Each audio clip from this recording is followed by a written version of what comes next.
அதிகாரம் 16. தீயோர் பெறும் தண்டனை. பயனற்ற பிள்ளைகள் பலரை பெறுவதற்கு ஏங்காதே.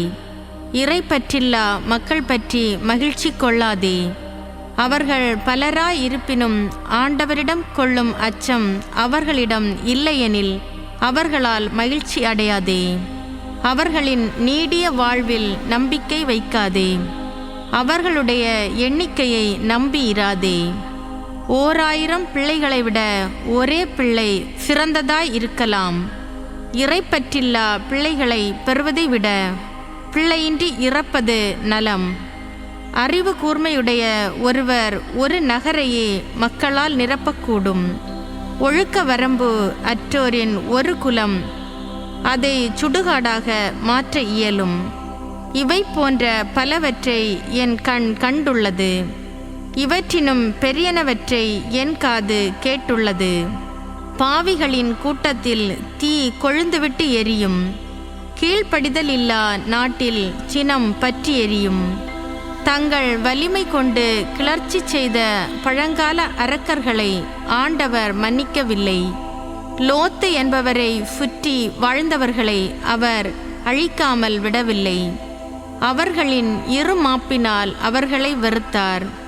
கேட்டிற்குரிய நாட்டின் மீது அவர் இரக்கம் காட்டவில்லை. தங்கள் பாவங்களால் அவர்கள் வேருடன் களைந்து எறியப்பட்டார்கள். தங்கள் பிடிவாதத்தால் திரண்டிருந்த 6 லட்சம் காலாட்படையினரையும் அவர் தண்டிக்காமல் விடவில்லை. பிடிவாதம் கொண்ட ஒருவர் கூட தண்டனை பெறாது விடப்பட்டிருந்தால் அது வியப்பாக இருந்திருக்கும். இரக்கமும் சினமும் ஆண்டவரிடம் உள்ளன. அவர் மன்னிப்பதில் வல்லவர், தம் சினத்தை காட்டுவதிலும் வல்லவரே. எவ்வளவுக்கு அவரது இரக்கம் பெரிதாய் உள்ளதோ அவ்வளவுக்கு அவர் தரும் தண்டனையும் கடுமையாய் உள்ளது. அவரவர் செயல்களுக்கேற்ப அவர் மனிதருக்கு தீர்ப்பிடுகிறார்.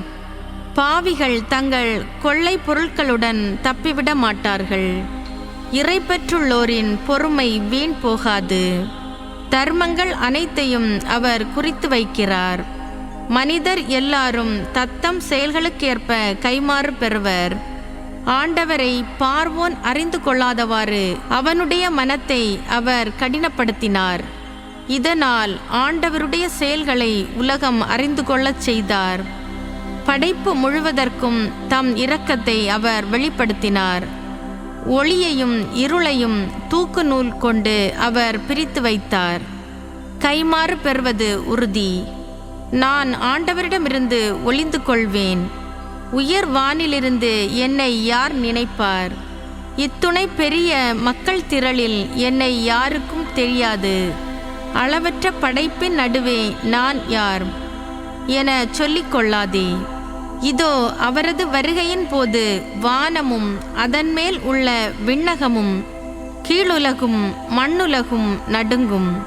அவரது பார்வை பட்டதும் மலைகளும் மண்ணுலகின் அடித்தளங்களும் அதிர்ந்து நடுங்குகின்றன. இவை பற்றி எந்த உள்ளமும் நினைத்து பார்ப்பதில்லை. அவருடைய வழிகளை யாரே அறிவர்? புயலை யாரும் காண்பதில்லை. அவருடைய செயல்களுள் பல மறைந்துள்ளன. அவருடைய நீதியின் செயல்களை யாரால் அறிவிக்க முடியும்? அவற்றுக்காக யார் காத்திருக்க முடியும்? அவருடைய உடன்படிக்கை தொலைவில் உள்ளது. மேற்கூறியவை அறிவில்லாதவர்களின் எண்ணங்கள். மதிக்கெட்ட நெறி பிறழ்ந்த மனிதர்கள் மூடத்தனமானவற்றை நினைக்கிறார்கள். படைப்பின் மணிமுடி மானிடர். குழந்தாய், நான் சொல்வதை கேள், அதனால் அறிவு பெறு. என் சொற்கள் மீது உன் கருத்தை செலுத்து. நற்பயிற்சியை உனக்கு நுட்பமாக கற்பிப்பேன். அறிவை உனக்கு செம்மையாய் புகட்டுவேன்.